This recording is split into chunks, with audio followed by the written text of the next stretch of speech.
Здравейте!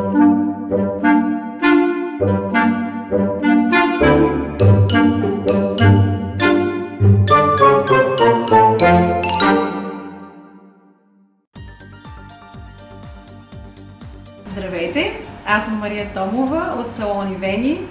Професионален фризьор съм и се занимавам с това от 15 години. Днес ще поговорим за това как вашата коса може да бъде по-красива и по-здрава. За да бъде косата красива и здрава, това се състои в няколко стъпки. Първата от тях е измиването и грижите, които поставяме върху косата, а именно е изключително важно подбирането на правилните продукти за съответната коса и кожа на главата. Когато те са избрани правилно от професионалист, който е направил диагностика, тогава е сигурно, че този продукт ще действа с неговите активни съставки точно за съответния случай.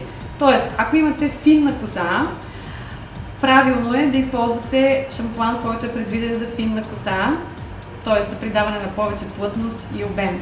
Ако дори си закупите продукт на много скъпа марка, но той не е подходящ за вашата структура коса, тогава няма да останете доволни. Затова, за да може да изберете наистина правилните продукти за измиване и грижа на косата, е необходимо да посетите поне веднъж професионален фризьор, който да направи наистина една добра диагностика на вашата коса и кожа на главата. Наред с това, не по-малко важно е и честотата, с която се измива косата. Със сигурност много често си задавате въпроса, може ли да се мия често косата, подходящо ли е това или не.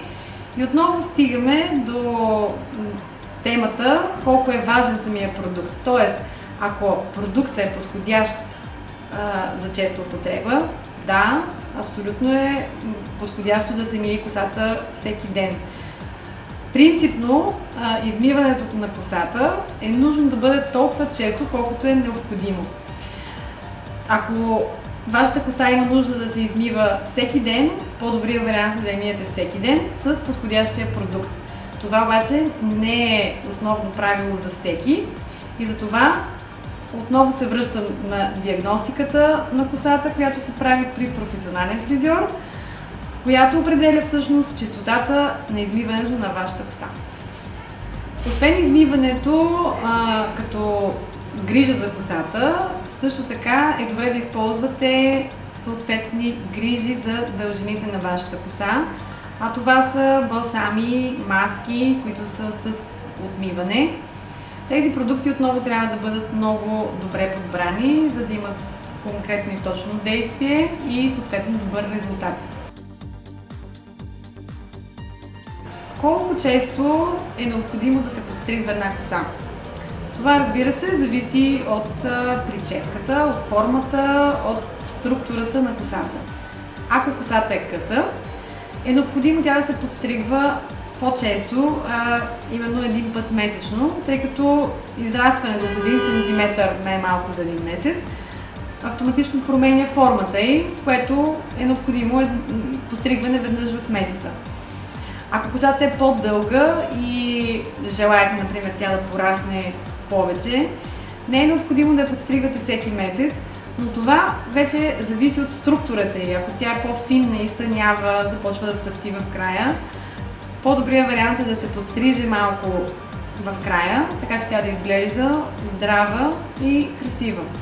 Отново казвам, по-важно и по-добре е една коса да бъде с 3-4 см по-къса, но много по-здрава и много по-красива.